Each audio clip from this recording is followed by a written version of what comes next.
But I have the pleasure this morning of introducing our first guest speaker, Maya Hu Chan.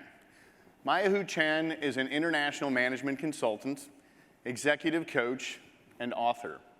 She specializes in global leadership executive coaching and cross-cultural business skills. She was rated one of the top eight global solutions thinkers.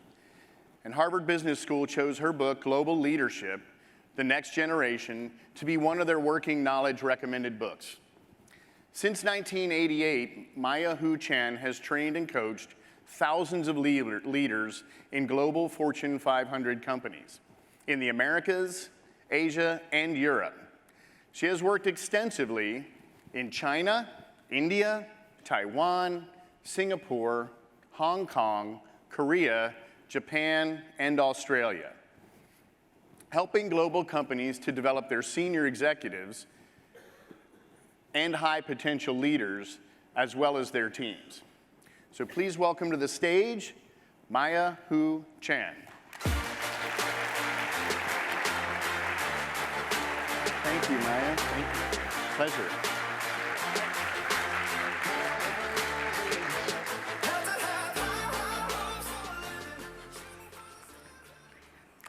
Last week, I was in Taiwan celebrating my mom's 80th birthday. Back in September, I called my mom and said, "Mom, you're going to turn 80. She corrected me right away. She said, "Well, I'm 79. So I said, "Okay, good. Well, but you're going to be 80, and well, I'm going to come back and celebrate your 80th birthday, and we're going to have a big party." Okay? And I said to my mom, "You go ahead and invite anybody you want, pick your favorite restaurant, and order any dishes you like.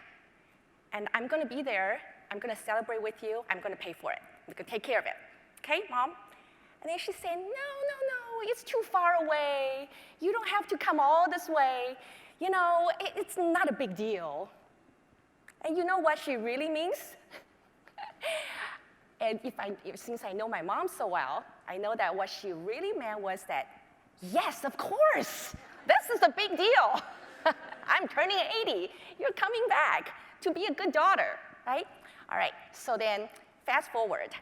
I was back in Taiwan, and my mom had invited 14 people, all close family members. Her two sisters, my aunts, my cousins, her grandkids, and also my nephews and nieces. Okay, there are 14 of us, all close family. And my aunt picked this restaurant. And it's a lovely restaurant that she's a regular at the restaurant. So then we all gathered together to celebrate my mom's 80th birthday. Okay, so when we arrived there, the manager of the restaurant came over and greeted every one of us. And then particularly, she presented us with the menu and said we specifically pick all this food to celebrate this big birthday. And one of the special dish is noodles.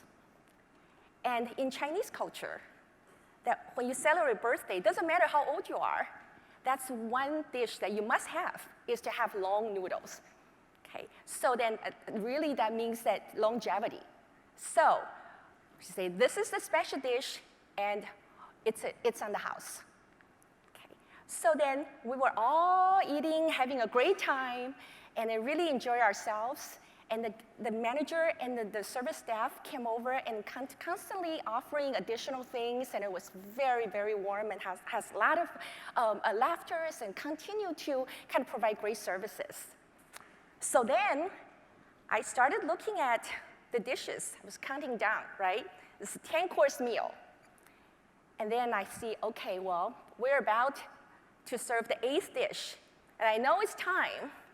It's a very important moment of the meal that I have to get ready. You know what that is? Take a guess. What do you think is the most important thing during that dinner that I have to prepare for? What is it?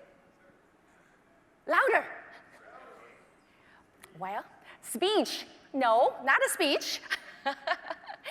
is that I have to make sure that this is the important thing, that every time the family get together, especially Asian families, that we all have to make sure that we have to fight for the bill. That is a big fight. Okay, we have to get ready. This is important. I cannot lose. Even though I already told everybody I'm going to pay for this, but nobody believes me, right? So then there's a hierarchy involved. Now, my aunt, they were there. They're all older than me, of course. And then my brother, and then I have other relatives. So I was wondering, how can I win this battle? So then I quietly stood up, and I was talking to the service staff there, and I said, can I have the bill? Then, immediately, my two aunts got up, and they say, no, no, no, we got this, right? And then so the three of us start fighting, arguing, and say, no, no, no, it's my turn. I already agreed that this is what I'm here, coming all the way here. I already made a deal with my mom. This is the agreement. And then the manager said, well, you don't need to fight. It's already taken care of. We were stunned. We were looking at each other and say, what? Who did this? And my brother was sitting there, big smile, and say, I won. So now, we all had a great time. Afterwards, I sit down with my brother. Nobody was around. I say, look, I'm your older sister, okay? I'm playing this older sister card. It's like, okay, you have to let me pay for it. So then we settled it, okay? So now, if you think about this, my mom's 80th birthday party, there's so many different Asian values, and it's really kind of demonstrating throughout this whole event. What do you think is the most important thing out there during this event? Right? Family, right? Now, family comes first, and then relationships, hierarchy, and also a very important thing about Asian culture, it's about the concept of face. The restaurant gave my mom face. We were there to honor her. The restaurant gave my aunt face by offering special dish and then make sure that we all had a great time. And then we all were there to honor my mom. So it's all about honoring. So now, that's our group picture.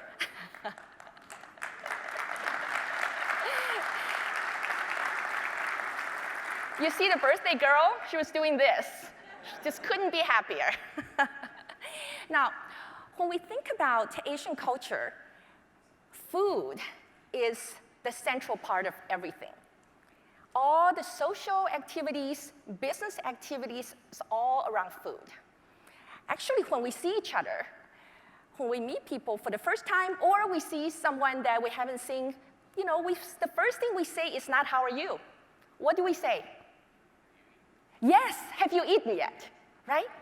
It's so important. We don't care if you're doing well or not. We care if you're hungry. That's the greeting. And then so food is such an essential part of our culture. And so now, if you think about Asian core values, I'd like to kind of talk about those are the 5 key values of Asian cultures: family, group focus, hierarchy, relationship, and face. And all of those core values all leads to honor, okay? We honor our family, we honor the group that we belong to, we honor the hierarchy, and we honor the relationship we have with people. And we certainly honor the concept of face. Because I'm going to talk about each one of them in a minute. But I think it will be helpful to think about what is honor. What does it mean in Asian culture? Okay, so if you look up in dictionary, you'll see that honor is a verb and it's a noun. Okay? And what it means is that, well, you regard someone with great respect. And you adhere to what is right. You do the right thing. And then you also fulfill an obligation or keep an agreement. So honor has to do with respect, has to do with doing the right thing, not just doing things right. Honor also has to do with you keep your word, you keep your promise. Okay, so some of the similar words to honor is respect, integrity, dignity, and reputation. Okay. And in Asian culture, honor is the perceived quality of worthiness and respect that affects the social standing and the self-evaluation of a group of related people. So essentially what honor means is not only how we see ourselves, we honor ourselves, but also we honor each other. Okay. Now, so let's talk about those 5 core values. Okay. What is that? How does that show up in Asian culture everyday lives? Number 1, family. Okay. And this is a typical picture of an Asian family get together and having a meal together. Okay. So what do you notice in this picture? A lot of food, right? There's a lot of food, and what else? What was it? They're sharing, right? So it's not like individual dish that everybody get their portion. It's everybody's eating together, and it's kind of a communal dish that everybody's sharing and talking. And you notice that there's different generations in the picture, right? So family is actually considered the smallest unit in the Asian society, not individuals. Now, so the parent and child relationships will last a lifetime. And so the parents would take care of their kids way beyond they reach adulthood, taking care of their kids for the rest of their lives. And then when the parents gets old and too old to take care of themselves, and the children's responsibility to take care of the parents. Okay, so the parent-child relationship is very, very close and lasts a lifetime. And also, the extended family concept is very unique in Asian culture. Everybody is my uncle and aunt. When I grow up, I remember that I probably have 200 aunts and aunts, uncles. And my mom, my dad, their friends, their coworkers, our neighbors. It's all, I call everybody uncle and aunts. Okay? And then we treat each other like our extended family. It's a closed network. Okay? And so the extended family is considered a very important concept that actually extended to how people very often see their workplace as a family. Okay, when they look at their family, their workplace, that they think about there's a feeling of sort of a loyalty and a personal warmth and also security when they come to work. And they treat their coworkers as if they treat their families. And that is essentially how they look at the workplace, is that loyalty, commitment, and also warmth. Okay. And also, when it comes to treating family members, that they wanted to maintain the family honor. Okay? And it's more important to honor your family than personal dignity and freedom and rights. Okay, so family comes first. Now, the second core value in Asian culture is called group focus. Now, group focus meaning that we identify ourselves, our identity is directly affiliated or tied to the group that we're part of. So when we think about individuals, we often talk about we, because I introduce myself as I'm part of this group. I work for P.F. Chang's. I'm part of this group. I graduate from this university. When you meet somebody for the first time, instead of asking, what do? You ask, where are you from? And that automatically tie you to a group that you're affiliated with. And they use a lot of we instead of I.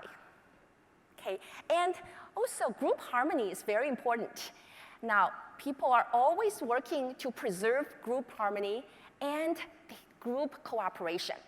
And making group decisions, it's always by consensus, whether it's in a family setting or in a work situation. Okay, so group orientation, it's very different than in the Western concept of individualistic culture, that Asian, it's all about focusing on the groups. Now, if you think about some of the daily conversations that people have, the words that we use, that US, we often say, hey, the squeaky wheel gets the grease. What does that mean? The more noise you make, the more you get, right? And then so as we make more noise, people are encouraged to empower themselves, to make individual decisions, and then also to speak up, to advocate for themselves. On the other hand, in Asian culture, this is the saying from Japan. It says, the nail that sticks up gets hammered down. Do you want to be that nail? No. No, so you don't want to stand out. It's much safer to stay low and then fit in and then just like everybody else, okay? It's very different in terms of individualistic versus group orientation. Now, so another interesting concept has to do with hierarchy. Now, hierarchy is very important in Asian culture. Now, hierarchical relationships form the backbone of Asian society. So what are some of the important hierarchical relationships? Parent and child, for example, teacher and student, and boss and subordinate, and what else? Customer and vendor, okay? It's that hierarchical relationship creates social order. So hierarchy really reflected in everything in the Asian lifestyles. It comes with how we greet each other and the language we use, and where we sit. For example, on my mom's birthday party, that she is the guest of honor. So the birthday girl sits in the special room, in the big round table. She sits farthest from the door, facing the door. That's the VIP seat. Nobody can sit there except her, right? And everybody sit around her. So the sitting is important. Those are all unwritten rules, but everybody follows. And that's a sign of honoring the person. And another thing is about hierarchy is that seniority, position, and titles are respected and honored. So we always address people the right way with respect. Rarely we call people by their first names. Okay, so now, hierarchy. Next one has to do with relationship. Now, when it comes to relationship, those two words you see on the screen, 关系, it literally means closed network. Okay, so relationship building is so critical to getting anything done. Without relationship, no deal. You have to take the time to build that relationship. Take the time to get to know each other and take the time to introduce and then make sure that you pay the dues to slowly earning that trust so then you will have longer term relationship with people. Now, social and professional relationships are connected in Asian culture. So in the US, that we usually separate our professional relationships with personal relationships, right? Do you socialize with your coworkers after work? Not too often, right? And in Asian culture, that you would even go to vacation with your coworkers. And you spend the weekend together, and very often that your kids know each other, and you spend a lot of time, it's like family.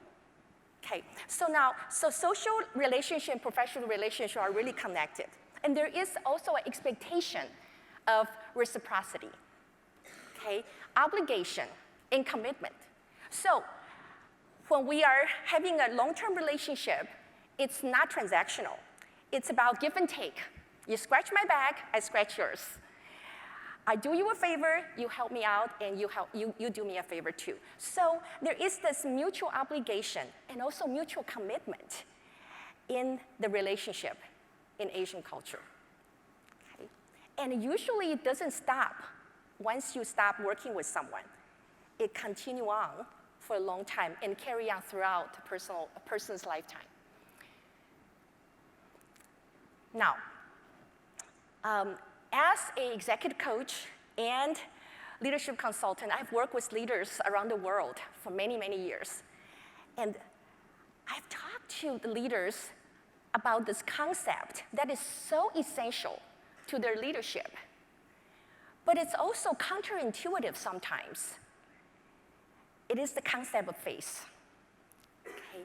So face is a universal concept beyond its origin in China. What is face? Now, face represents a person's self-esteem, self-worth, your identity, your reputation, your status, pride, and dignity.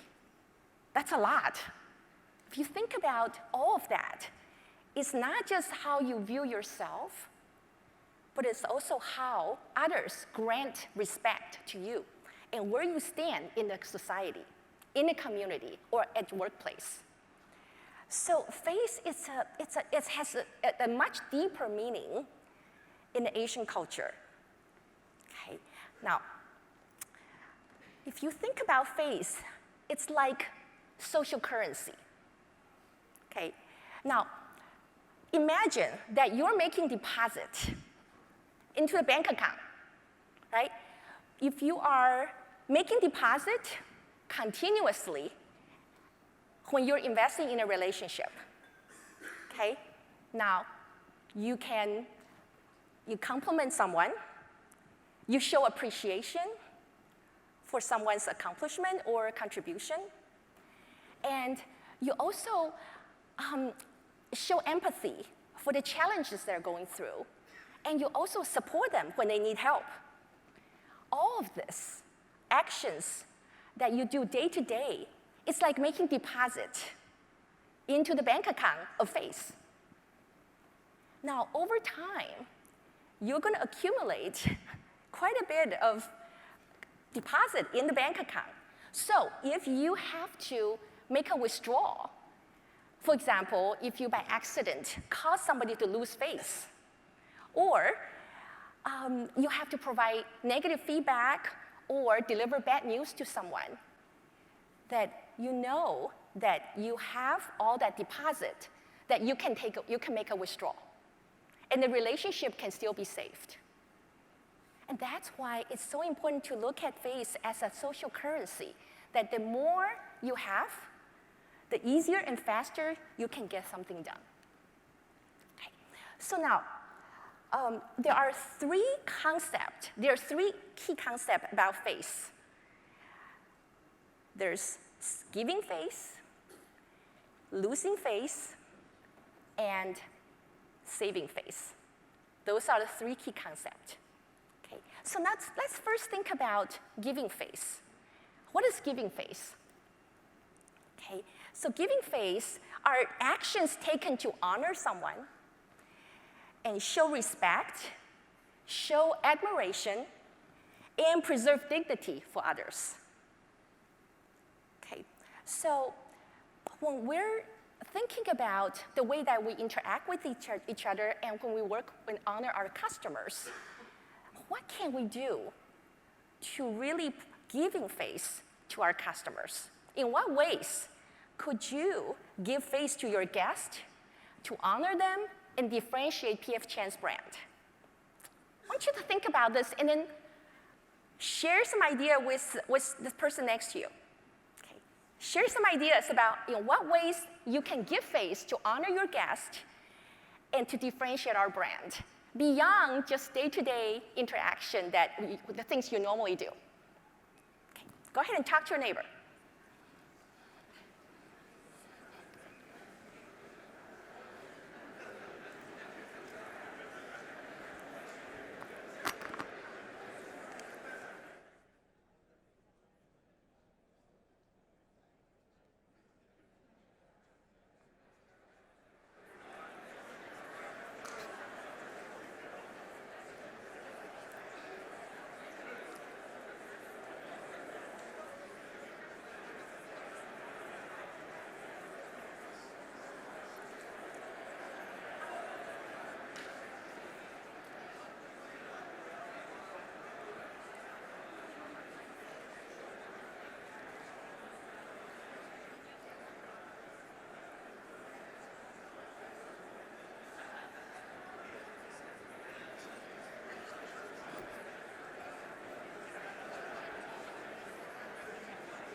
hear some ideas. What do you have?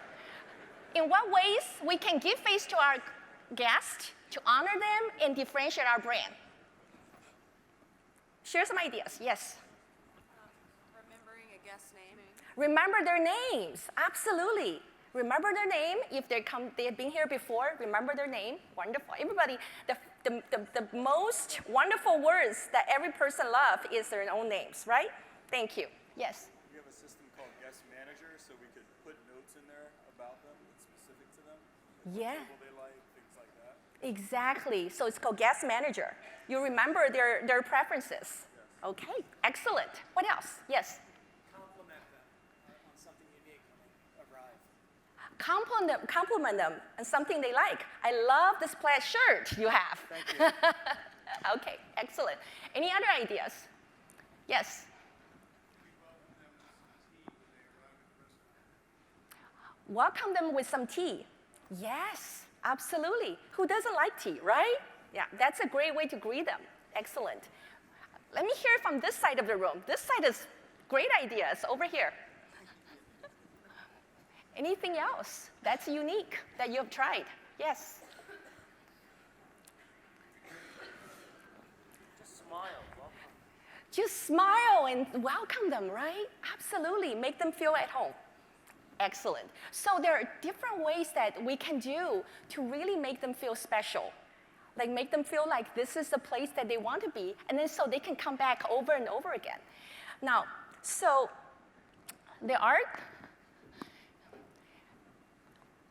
when we think about giving face to our guests, it's not just about serving them.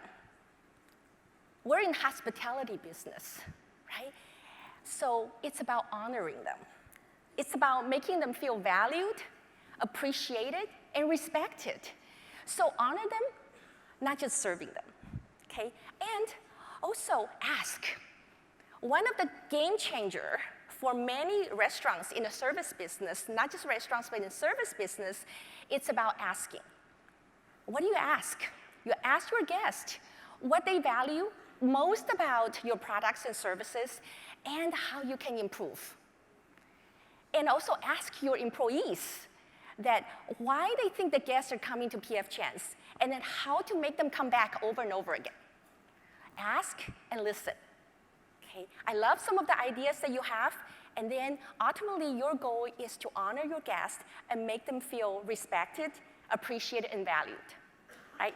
Now, so many research have shown that happy employees make happy customers. Okay? So if we focus on making our employees happy, then in return, they will then treat their customer very well, and then we will be able to have happy customers. Okay? And what's happening inside of the organization is felt on the outside by our guests directly. Okay? So now, Gallup research has shown that employees who are engaged are more likely to improve customer relationships, and with a resulting 20% increase in sales. Okay. So now, what are some of the ways that you can give face to your employees to honor them? Again, share some ideas with your neighbor. What are some of the different ways you can honor your employees?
All right, let's hear some ideas.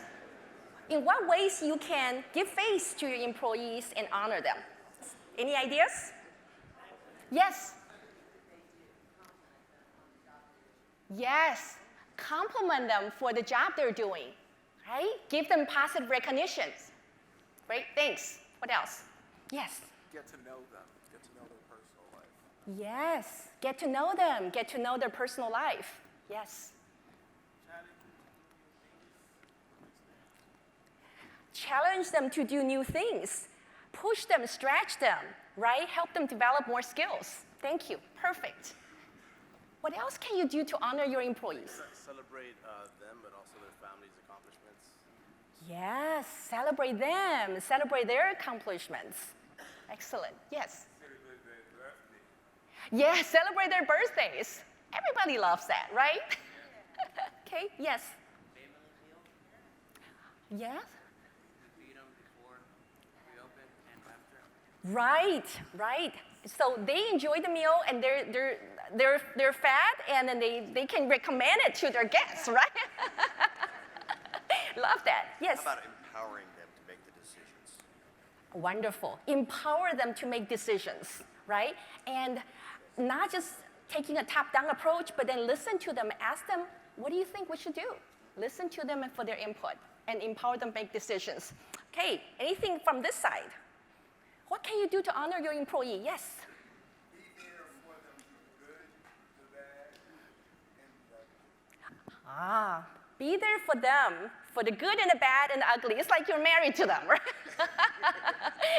Excellent. So show your employees that they're supported, right? You're there to support them, not just for good time, but also when they're going through a hard time, when they need support, when they need help, and you're there for them.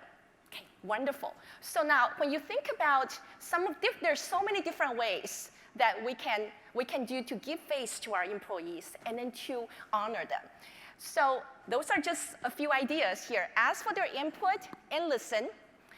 Give their voice equal time and weight. Okay? And offer meaningful employee development that many of you have already mentioned this. Those are the ideas. And then make sure that you show them appreciation and for a job well done. And then show employees that they're supported and valued. You provide coaching, you provide feedback to them so they can continue to advance their skills and grow their careers.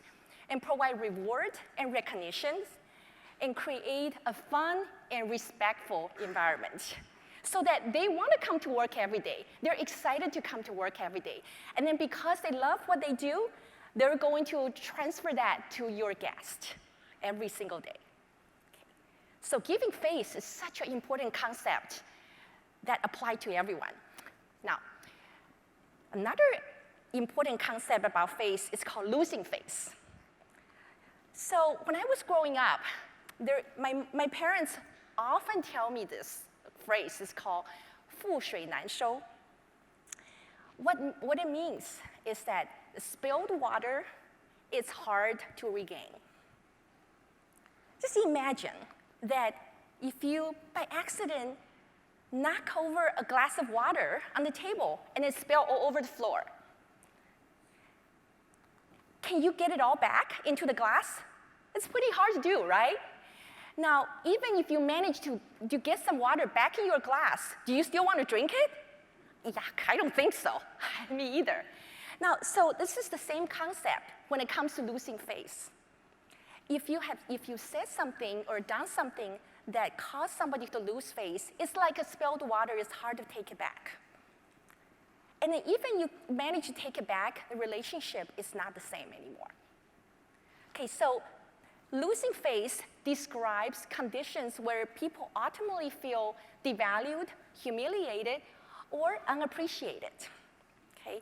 Losing face occurs when something or someone can provoke shame, fear, vulnerability, and a wide range of negative emotions in the individual or group. So it's exactly the opposite of honor. Okay? And then so we as leaders need to be mindful about our own actions, that everything we say or not say we do or not do send a message to the people around us. Okay? And then we need to be really cautious about what we say and what we do to set a good example. Now, here's an interesting fact that, can we go back one slide, please? Okay, so losing face is something that people seem to, it depends on different culture. We sometimes unintentionally can cause somebody to lose face. Particularly, PF Chang is a global organization, right? And then so when we're working with people from different backgrounds and different cultures, that sometimes certain actions and behaviors can be completely appropriate here in the US, but it can be offensive in another culture. So we do need to be more cautious and careful about what we do and say that can, by accident, cause somebody to lose face. Okay, now, so the next concept is called saving face. Now, saving face is the authentic and intentional act of turning around a situation to prevent the loss of respect or dignity to all parties involved for a positive outcome. Okay, so the key here is that how do you, if you unintentionally or intentionally cause somebody to lose face, and then you sense that that was a situation, what can you do to really help the person recover? To help the person prevent them from losing face, and then they actually still be able to recover and then move forward. And that's an art. And then that's also something that we can continue to develop as a leader to demonstrate that emotional intelligence and also to be able to build that psychological safety for our team, for the people we work with. So now, a few weeks ago, my client Dan shared with me a story, and that was such a remarkable a story that I keep thinking, what a great example to share with you here today. So Dan works for a global company in a finance department. His boss, Jeff, is the finance director of the company. So under Jeff's watch, a frontline employee actually stole $100,000 undetected over an 8-month period of time. That was a very, very serious fraud that was committed in the company. And this topic, this issue is not only discussed in the company's security meetings, but also was spread out really quickly across the organization. So Jeff was the one who designed and deployed the whole cash flow process system. So then this employee was able to commit this fraud undetected for such a long period of time. And then Jeff felt personally responsible for this. And he also felt extremely humiliated because he felt like he had failed the company. And so you could tell, Dan told me, that Jeff was extremely stressed out during that time. And then every day he was like a dead man walking. Okay? And he lost weight, he couldn't sleep, and he even developed this rash all over his face. Right? It was a very, very difficult time for him. And then to make the matter worse, the COO of the company is flying in from Germany to meet with the entire finance department and to talk to Jeff about this. So he was very, very nervous, and certainly what's going through his mind? Take a guess. What do you think Jeff is thinking? Yeah, right, prepare my resume. I'm gonna be fired, right? I'm in big trouble. This is gonna be humiliating for me.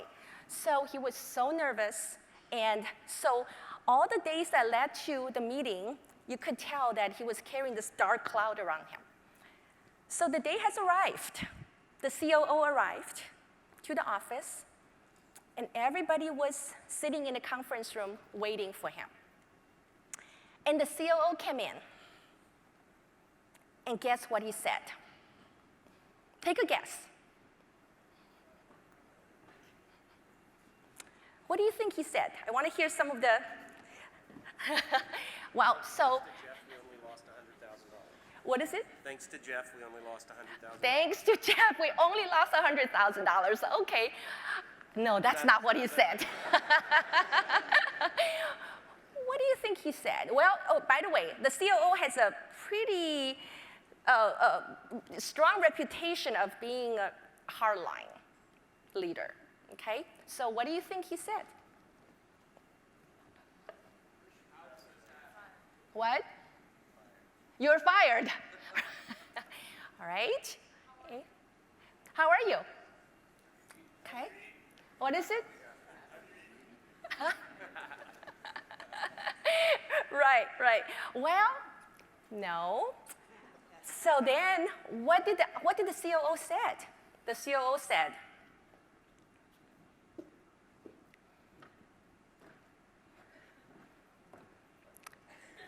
I don't care about the theft. Theft could happen every day in business. Whether you're running a hot dog stand or running a multinational company, it's inevitable. And our company is insured. So financially, we're covered. I only wanted to know how you're going to review the process and then fix it. And from what I can see, you're well on your way. As soon as Jeff heard this, his body language completely changed.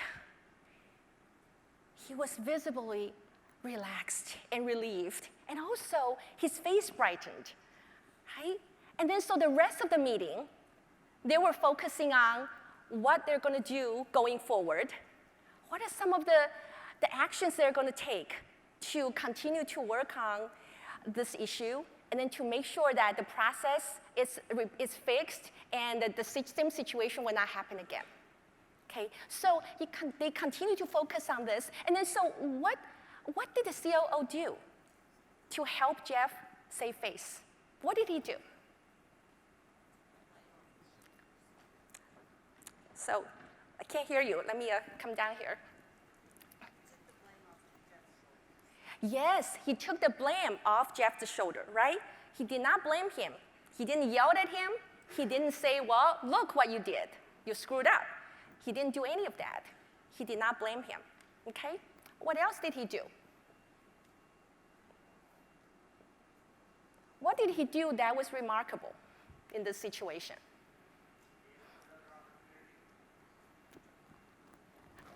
Okay, say that one more time. Yes. So he gave him another opportunity, right? So he was able to look at the situation and say, well, how can I recover from it? So he quickly helped him recover from the situation and then move him forward and refocus his energy into fixing the situation and fix the problem and move forward, okay? And what is the message the COO was sending to Jeff and then to the entire finance team? What was the message? I trust you. Yes, I trust you. What else? Mistakes happen, but how do we just put a plan in place to prevent it in the future? That's right. Mistake happen, and let's focus on how we fix it and move forward, right?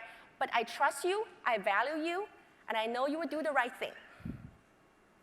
Okay, so that was remarkable. And not only he helped Jeff save face, but also he was able to move things forward and help him recover from it.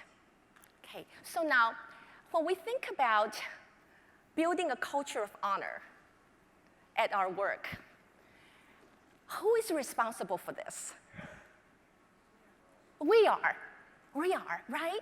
And of course, everybody is part of this, part of the team. We're all responsible. But first and foremost, it's the leaders. The leaders are responsible to build a culture of honor. Okay, so what are some of the things that we can do to build a culture of honor? Okay, now I'd like you to share with your neighbor again to think about what can we do to build a culture of honor. Okay, as a leader, and also what can we do to inspire our team and to honor our guests as well.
All right, so let's hear what ideas you have.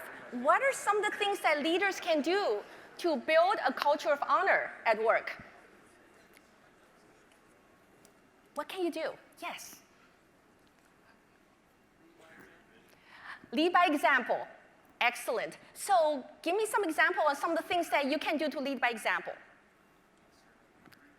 Be a servant leader. Be a servant leader. What does a servant leader look like? What does a servant leader look like? Yes. Well, a servant leader is empathetic. Yes. Servant leader is empathetic. Servant leader is engaged. You're engaged. Yes. So that you're empathetic. What is empathetic? Well, so empathy is that you put yourself in the other person's position, right? And then to look at the situation from their point of view. So here is thank you for that. And there's a new research that have shown, recently was published on NPR. The research was a 50-year-old research. And then every year, there's a professor from Indiana University have studied empathy in different generations of young people. And the research have shown that empathy is actually in danger, okay? She studied from late 1960s to 70s, 80s, 90s, all the way through 2019. So it's almost 50 years. And every year she researched the younger generation going through university age about their empathy. And then she asked the same set of questions to them. The questions such as, when you see somebody in trouble, do you feel an urge to help them? And when you say or do something, do you think about the impact on them before you do or say something? Those are the same set of questions that she used to ask the young people of different generations. And then the scores have significantly dropped starting in 2000. And then so the conclusion was that people in younger generation, they are 40% less empathetic than the older generations, 40%. Okay. That's stunning, right? When it comes to being empathy. Now, so she studied a little bit further down to find out, go a little bit deeper to find out why. Is it because they just don't care? Or there's a different kind of empathy? And then it turned out that it's not like they're not empathetic. It's that it's called selective empathy. So what that means is that the younger generation, they're actually more empathetic with people just like them, okay? And it's called tribalism. They are more empathetic with people like them, more empathetic with people that they are familiar with, and then they're familiar with, or similar to them. So this is a big red flag for this generation.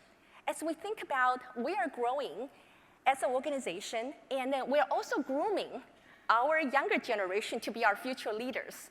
What can we do to cultivate this empathy, to actually help our employees kind of be able to put ourselves in others' position and then be a servant leader, and then how can we lead by example, right? So first and foremost, yes, it's about lead by example. Be the first to show respect and then to demonstrate humility.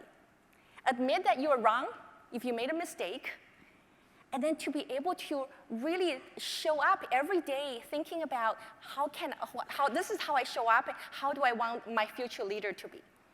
Okay, so that's number one, lead by example. Number two is to get everybody involved. Okay, now how do we honor each other, and then how do we honor our guest? Okay, this requires a team effort. It takes a village. So how can we get everybody involved to mobilize them to really move in the same direction? And also hold each other accountable to be able to continue to demonstrate the code of conduct, and then so we continue to honor ourselves, honor each other, and also honor our guest. And then number three is to master the art of giving and saving face. Okay, so ultimately, our goal is to make sure that everyone, whether it was inside of our organization or outside of our organization, that everybody feels valued, appreciated, and respected. And this is not just for Asians, it's for everybody. Thank you very much.